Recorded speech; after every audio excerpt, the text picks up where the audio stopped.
இந்த ஷார்ட் வீடியோவில் நீங்கள் என்ன பார்க்க போகிறீங்கன்னா, ஏலக்காயின் மருத்துவ குணம் அதை கடைசியில் தான் நான் சொல்லியிருக்கேன்.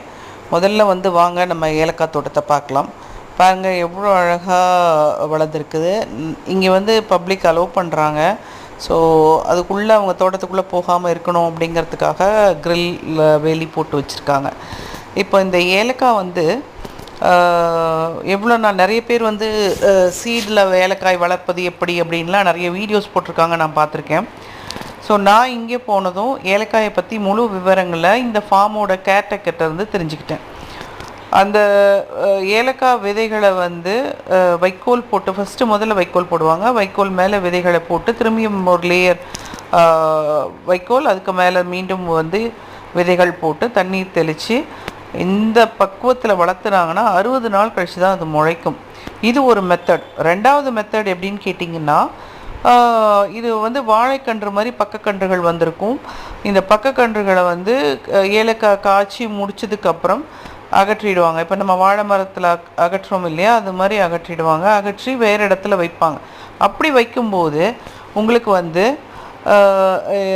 அது 2 வருஷத்தில் பலன் தரும், காய்கள் தரும்.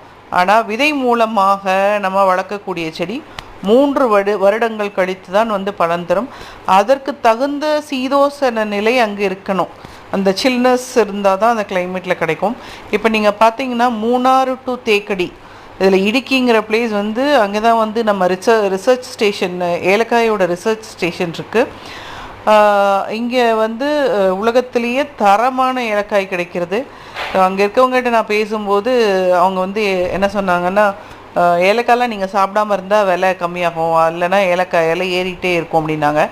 இப்போ இது சம்மங்கி பூ பூக்கிற மாதிரி பூத்து கீழே இருந்து காய்கள் வரும். இந்த காய்களை ஒரு காயாக முத்தின பிறகு தான் பறிப்பாங்க. அதை பறிக்கிறவங்களுக்கு அந்த பக்குவம் தெரியும். எப்படி பூத்த பூவை பறிக்கிறாங்களோ அது மாதிரி முற்றிய காய்களை பறித்துருவாங்க. பறிச்சோன்னெல்லாம் உங்களுக்கு வராது. இதை ஆரம்ப காலத்தில் ஃபயர்வுட் ஃபர்னஸில் மேலே போட்டு அந்த ஃபர்னஸில் ஹாட் ஏர் ப்ளோ பண்ணி ட்ரை பண்ணிகிட்டு இருந்தாங்க. அதுக்கப்புறம் இப்போ மாடிஃபைடு வெர்ஷனாக ஸ்டெயின்லெஸ் ஸ்டீல் எலக்ட்ரிக்கல் ட்ரையர்ஸ் இருக்குது. அதில் 18 மணி நேரம் காய வச்ச பிறகு தான் நமக்கு இந்த ஏலக்காய் நம்மக்கிட்ட கையில் சேருது. இது சித்த மருத்துவத்தில் முக்கியமாக கேஸ்ட்ரிக் ப்ராப்ளத்துக்கு ஏலக்காய் சூரணம் என்ற வகையில் நமக்கு செஞ்சு கொடுக்குறாங்க. நம்மளும் பெரும்பாலும் டீயில் ஏலக்காய் போட்டு சாப்பிட்றது, டைஜஷன் ப்ராப்ளம் வராமல் இருக்கணும், பிரியாணி, குருமா, இந்த மாதிரி இதிலலாம் நம்ம ஏலக்காய் நிறையா யூஸ் பண்ணுறோம். ஸோ இதுதான் ஏலக்காயை பற்றி நான் மூணாறில் தெரிஞ்சுக்கிட்ட விஷயங்கள்.